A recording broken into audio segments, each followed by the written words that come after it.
Okay, so this review is going to be for the Brim Sporty. This is the Sporty version.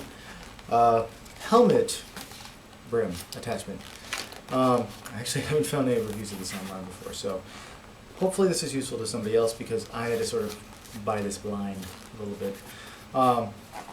So essentially, I'm going to talk about it as I install this on here just to sort of show how it's relatively straightforward to do. You put it on by attaching onto the back here of the helmet, and then I have to work it around my headlamp that I keep on here all the time.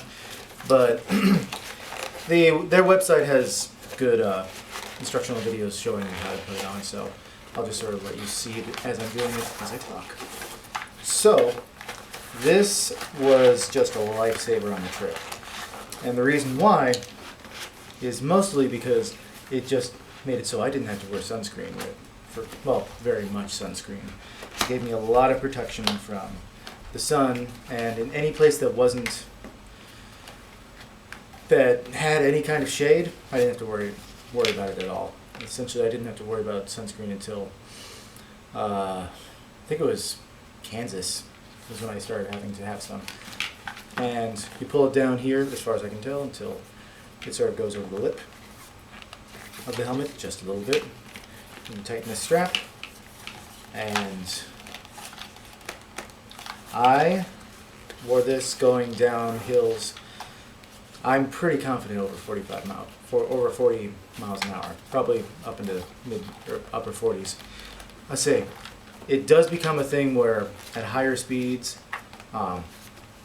you have to keep your head perfectly level. If you start bending it down, then the whole thing just starts becoming unstable and a little.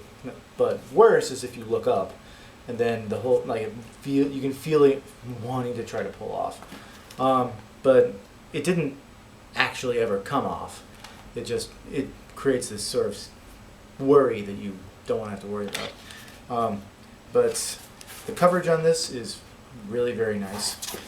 It's great because if you're using a mirror, you can change the how angled this is on the back using this little Velcro strap that pulls tight here, and it will pull it up. And if you want a little more coverage for your neck and the back of your head, it goes there. And this actually covers the inside of the helmet a bit, which is nice. And the same kind of thing can be done here on the front. You can have it pushed down for covering your eyes a little bit, or you can pull it up in order to be able to get a little bit better view. And this also is really nice for rain. I wore this in the rain coming home today, and you don't get rain directly on your glasses when you're wearing this. I know it looks dorky, and so, I know it looks unusual, and so, there's going to be a fair bit of hesitation for anybody wanting to wear it, but essentially, if you're going touring or going on long rides that you're not trying to race as fast as you can or try to impress the guys at the club with how cool you look, this is a great choice. And this is their sporty version, which is smaller than their big one, which when I looked at that one, it just seemed entirely too much, and for what I was wanting. I'm sure it'll work for a lot of people out there. And this is how it fits, how it looks on person. And pretty much every time except for sunrise and sunset, I had full coverage as far as keeping sun off my face.